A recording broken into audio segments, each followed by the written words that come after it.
Hello everyone. So welcome back again sa ating YouTube channel, Bagong Pilipinas, Old Queen TV.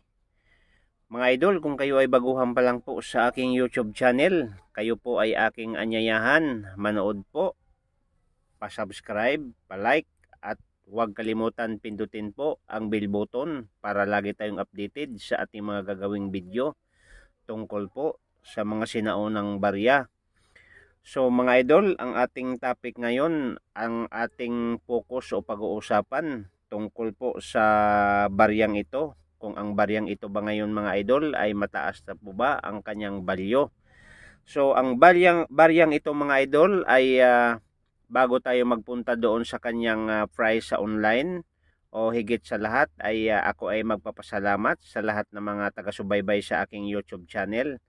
At thank you so much sa mga lahat ng nag-subscribe at sa lahat po na nag-like sa ating YouTube channel. Thank you so much, and sa lahat po ng mga Queens Collector and around the world, and higit sa lahat dito po sa Pilipinas.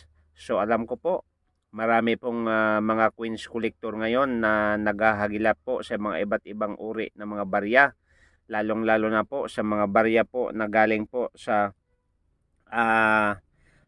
Roman Greek, no? So 405 BC, no, nasa 370 BC. So yun po ang ating topic ngayon mga idol, dahil ang baryang ito ay nawawala na po and found sa circulation po, no, sa bansang Greek, no. Yan po ang ating alamin mga idol, kung ang baryang ito ay mataas na po ba ang halaga. So shout out muli sa mga tao na nanonood sa aking YouTube channel. Thank you so much sa inyong lahat sa walang sawang panonood at suportahan ninyo ang aking YouTube channel. So sa mga mahilig po sa usapin sa mga baryang ito, lalong-lalo na sa ganitong uri ng barya, ang baryang ito po, lagi kong sinasabi po, ay 400 to 370 BC, no? Ancient, no? Greek queens. So Roman silver plated queens, head queens, no? Yan po ang ating pag-uusapan mga idol. So mga idol, bago tayo magpunta po sa baryang ito po, so found po ang kanyang mga mintage sa lahat ng mga taga-subaybay po sa ganitong uri ng barya, dahil sa sobrang tagal na po.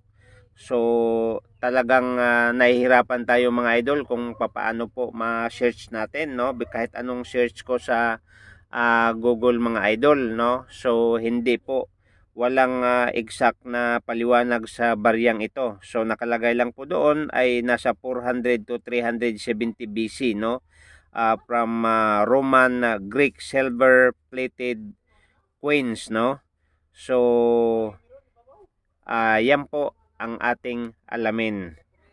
So mga idol, so bibisitahin nyo mga idol sa mga online, so para makita nyo mga idol ang price sa baryang ito, no? Okay, so doon po sa eBay, no, makikita natin mga idol nasa $370, no, ang kanilang bilihan nito, o sa iba-ibang online mga idol nasa $600, no, sa Philippine peso mga idol nasa 32,400 pesos po ang halaga, o doon po sa $337 nasa $18,198 po ang halaga sa baryang ito.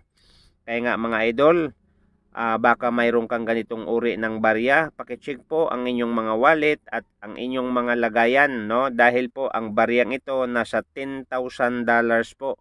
Sa pera po natin nasa 540,000 pesos po ang baryang ito. So sana po mga idol, kung ikaw ay mahilig po sa usapin at kaalaman po sa mga barya, no, so ang hinihiling ko lang po, isang like lang po at subscribe, sapat na po sa akin po yan, no. So ulitin ko po, sana po maraming salamat sa lahat ng mga taga-subaybay po sa aking YouTube channel. And sana po wag kayong magsawa sa pagsuporta sa YouTube channel natin. Okay, so thank you so much and see you mga idol. Abangan ninyo ang next video natin tungkol po sa mga lumang barya. So ulitin ko po, maraming salamat and God bless po sa inyong lahat.